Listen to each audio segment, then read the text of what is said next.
Yo, what's going on, guys? It's Houston Sports Talk back in the video today, and the Houston Rockets have finally won. And that win will be against the Grizzlies as they beat the Grizzlies 123 to 112. A good win for the Rockets. Great comeback as they were down by 14 in this one.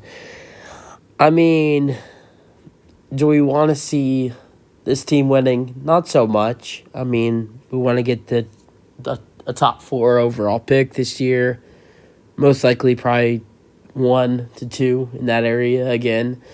I'd like to see us have the first overall pick this time around, but we don't need to lose every game out there, and these guys need to have a good game once in every while just so they can get their chemistry back up, because you can tank one more year, but after you tank one more year, I think this team might be ready to start competing. I'm not saying competing for a championship next season. I'm saying I think now that it's probably much about a 55%, maybe even more chance that the Rockets will probably get a top 4 pick this year, that I think you add what the Rockets have right now and what they may get for players like Eric Gordon and John Wall next offseason, and add that with their draft picks this year, I think that puts the Rockets in a 10 to 8 seed competition where I think the Rockets would be a play-in threat next season. I think anybody in the NBA could agree with the Rockets' talent with Jalen Green, Kevin Porter Jr., and their next lottery pick. And let's say they still have Christian Wood and they get something good for John Wall and Eric Gordon. And if they can re-sign Dennis Schroeder, they will be a play-in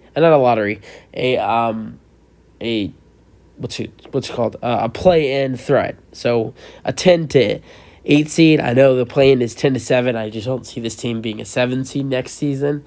But yeah, most likely I can see the Rockets being the 10 to 9 next year. But yeah, great win for the Rockets tonight, 123 to 112. So at halftime, the Rockets were down by 10. But then in the third quarter, they outscored the Grizzlies 40 to 30, and then outscored them again by 11, 31-20 to get the win. So Grizzlies starters, Jaren Jackson scored 8, Steven Adams scored 23, Ja Morant scored 22. What great basketball he's playing this season. Desmond Bane scored 28. Zaire Williams scored 2. Off the bench for the Grizzlies, Brandon Clark scored 8. Kyle Anderson scored 3. Tyus Jones scored 9.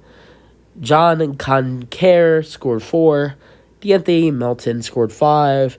And their DMPs, I'm not going to even try to say those two first guys' names were DMPs, and then Jarrett Culver was the DMP. Rocket starters, Jason Tate, Christian Wood, Eric Gordon, KPJ, and Jalen Green. Jalen Green scored 24. Kevin Porter Jr., 29. Great game for him. 12 for Eric Gordon. And Christian Wood with 28 and 13 rebounds. Steven Silas did say this was the best game that Christian Wood has ever put on as that he's seen. I don't know about that because he has had some decent games as a Rocket, but probably go down as one of the best games he has had as a Rocket. Jason Tate, 4 points. I mean, his performance level is going down, and I just wonder at what point if he'll be a Rocket next year. I know that sounds stupid because how talented of a player he is, but the Rockets have him on a team option, and the Rockets might be looking to draft in his position if they don't want to get a center. But, I mean, in the draft. But if I'm the Rockets GM, I 100% accept Jason Tate's team option. I don't know who would. If you don't want him, just accept his team option and then trade him. But you don't have to just decline that. But, yeah, I mean, but I just want to say, with his performance, there might be a chance the Rockets decide to decline it. But there's no way there's no way they decline Jason Tate's team option. Yeah, so starters, I mean, I've been meaning to do a couple videos this week, but the last couple games, the Grizzlies, versus the Grizzlies, and then who was the last game? The last game was, Denver, and then we played LA on Tuesday, and then on Thursday, we played Utah. So, yeah, the last 4 games, I really love the way Jalen Green, so on Tuesday, going into the fourth quarter on Tuesday, Jalen Green had 8 points in the fourth quarter. In the last 2.5 minutes, Jalen Green dropped 12 points to make it 20 points in the last 2 minutes. So he scored 12 in the last 2. And then the next night in Utah, he was on fire the whole night. He scored 27. Scored 27 to get his second career highest points in his career, besides his third career game against the Celtics. And then looking back to, what was it, the last game versus the Denver Nuggets in a very, very well defensive play game by the Nuggets, Jalen Green dropped 21 points. And then tonight, he drops 24. So Jalen Green, the last 4 games, has been improving to the right direction. His 3-point shooting, I think his percentage on the 3-pointer has to get better, and I think it will eventually. But for the bench for the Rockets, man,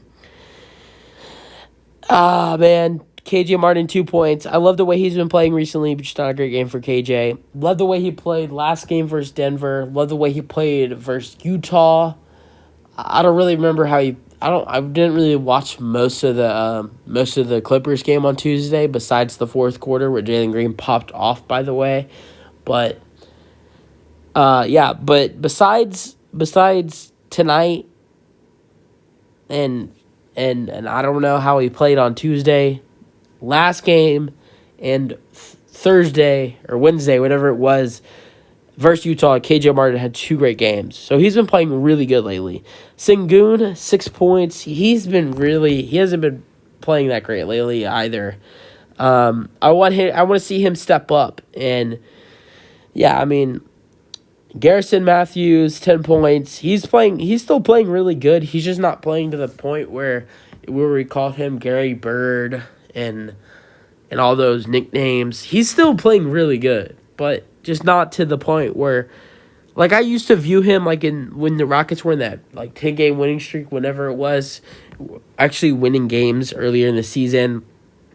I considered him as a starter in the Rockets. Now, I just consider him as a really good bench partner right next to KJ Martin and Alperen Sengun with Dennis Schroeder. Honestly, yeah, KJ Martin Jr., Sengun, Matthews, and Schroeder, that is not a bad tandem off the bench. Josh Christopher had 8 points. He had a great transition dunk tonight as well. His minutes need to get up. I know it's a little hard with Garrison Matthews and Dennis Schroeder on the bench, but I don't care, Steven Size. His minutes need to go up. DNPs for the Rockets tonight, Bruno Fernando, David Nwaba, Deshaun Eggs, Trevin Queen, no surprise. Man, can we just release David Nwaba already? He's holding up a roster spot already, and please, what I want to see the Rockets do is release David Nwaba and Trevin Queen. They're not doing anything. And then I don't know what the Rockets roster spot. If they did that, they'd have 2 roster spots open. Or no, Trevor Queen's a 2A, so they'd have one roster spot open if they sign David Nwaba, if they release David Nwaba, and then they'd have a 2-way contract open if they release Trevor Queen. But most likely Trevor Queen will finish the season out with the Rockets, but that's not the case for David Nwaba. I think he'd be good on a veteran team, and also not only that would he be good on a veteran team, but he's not good on this team. It's not like he's holding up minutes from the players. That's not the problem. It's more about him, to be honest. Like, I mean, like, I would say get him out right now if it was like he's not like Eric Gordon. Eric Gordon is not a problem, by the way. Like, example, like I'll say earlier in the season, DJ Augustine and Daniel House, they were kind of a problem because they were getting minutes and they were holding off some of the young guys. Now both of those guys are gone. Augustine on the Lakers, he actually had a really good game last night. And then a House on the Jazz. But, I mean, to think about it, I just think that Nwaba, I mean, he's not getting any minutes. So he's not punishing these young guys. He's actually also been a really great mentor. But there are a couple teams, a couple good competing teams that could use Nwaba's help. And also, if you look back at last season, like to mid-season when the Rockets were actually good before Christian Wood got hurt against the Grizzlies. Yeah, I mean, if you look back to then, I say no. Last year, if you look at some of Nwaba's stats when the Rockets were good last year before Christian Wood got hurt, Nwaba played great basketball. And right now, him just sitting on the bench and doing nothing, you're not really getting to see that. And, I mean, not only do I want the Rockets to release him so they can have a roster spot open, but also I want them to release him so he can be free and sign with a contender and start to get playing basketball. Because he's actually a really, really, really great player. And a lot of people don't know that. Because if you think about it, last year, he was playing great basketball on a bad team. So people don't really know that. Before he signed with the Rockets, he was not very liked in the NBA. So I think he needs to sign with a contender so he can become better. And yeah, so basically the Rockets need to release David Nwaba. I know they can't buy him out, which that sucks because they gave him a big-ass contract last offseason. But I don't know. Is the buyout? I don't really know if the buyout market deadline has ended or not. Y'all let me know that. I'm not really into that shit. I love the buyout market. I don't really know the deadline date and that stuff. But if you can't buy them out, then just release them. I don't care. Release them. I don't know if it would be release or waive. I think it'd be release. It'd be waive. Yeah, it'd be waive. Waive them.